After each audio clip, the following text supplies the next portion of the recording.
गत जनवरी 28 रु चलित मास फेब्रुआरी 2 तारिख पर्यंत नेपाल पोखराठारे आयोजित होइतिबा अंतर्जातीय ताइकोन प्रतियोगिता भाग नैथिबा अनुगुल श्रेयांश साहू गोटे स्वर्ण पदक और गोटे रौप्य पदक हासिल करी अनुगुल जिलार गौरव आनिछंती।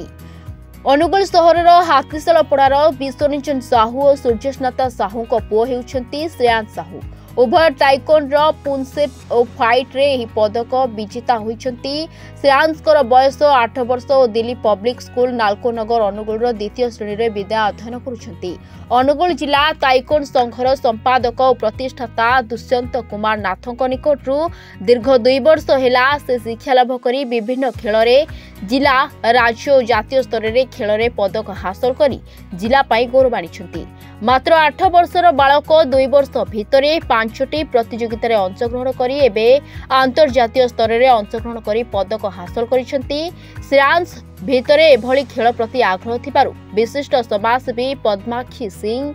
अनुगुल ताइकोन संघ अनुगुल सभापति नीलमणि राउत, प्रदीप कुमार देवता श्रेयांश को पुष्पगुच्छ और पुष्पमाल्य अर्पण करी आशीर्वाद प्रदान करथिले। तेबे एठारे जातीय खिलाड़ी और कन्या रत्न पुरस्कार प्राप्त जसली साहू और श्रद्धांजलि स्वाई उपस्थित थिले। देखंतु समस्ते निज निज कार्य व्यस्त कार्यबहुलता विशेष समस्ते पिला माने सबु पिला माने किछि पाठ उपरे ध्यान दियंती, किछि साठ उपरे भी दियंती, किछि खेल उपरे दियंती, किए डांस उपरे। आज गोटे पिला आम अनुगुल जिलार श्रेयांश साहू जी की आमे ता पाई आम अनुगुल गर्वित माने अनुगुल गर्वित ता पाई। आज बहुत खुशी लगुच से पिला को आज आम टाइकोन ऑफिस रे आसिक देखा कलु आको भी सम्मानित कलु जहाँ हो आम अनुगुल जिला से गर्व अनुभव करुचे। आमे माने समस्ते तापाई गर्व अनुभव करछु जेहेतु से इंटरनेशनल लेवल को खेल करे जाइकी गोल्ड मेडल आनी आ जोटा कि एते कुन्नी बयस रे सेटा माने आमे केबे भाबी नथिलु कि केही भी भाबी नथिले ते कुन्नी बयस रे इंटरनेशनल लेवल को से जाइकी ना सेठी गोल्ड मेडल आनिबो। जहाँ भगवान का आशीर्वाद आ खास करी आमे नाथ सार को धन्यवाद दबा जेहेतु सबु बेले नाथ सार मन भितर कोच जे नाथ सार तांकर मन भितर सब थाए जे पिला माने केमती आगो को जातु माने सबु बेले दिन राति आमे फेसबुक रे भी तांको मु देखे जे सबु बेले पिलांकर फोटो ही छाड़ती जे जो दिन जहाँ तांकर थाए प्रैक्टिस सबु बेले से पिलांको ऊपर लागि थांते आ पिलांको निज पिला भलिया करंती। आज से भगवान का आशीर्वाद आ तांकर अकालांत परिश्रम फल आज आमर ई कुन्नी पिलाटी जे कि श्रेयांश से आमर इंटरनेशनल लेवल 2टी मेडल पाई आ ऑल इंडिया 22 जन पिला जाइथिले आ ऑल ओडिशा भी 14 जन कि केते जन पिला जाइछंती। से भितर आमर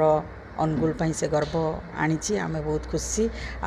से केमती कौन होती केमती सार पढ़ाऊले केमती प्रैक्टिस करुले डेली से विषय आम सार को बुझी नवा सब खुशी आर पेरेंट्स को भी बहुत धन्यवाद देवी जे जहाँ एत छोट बयस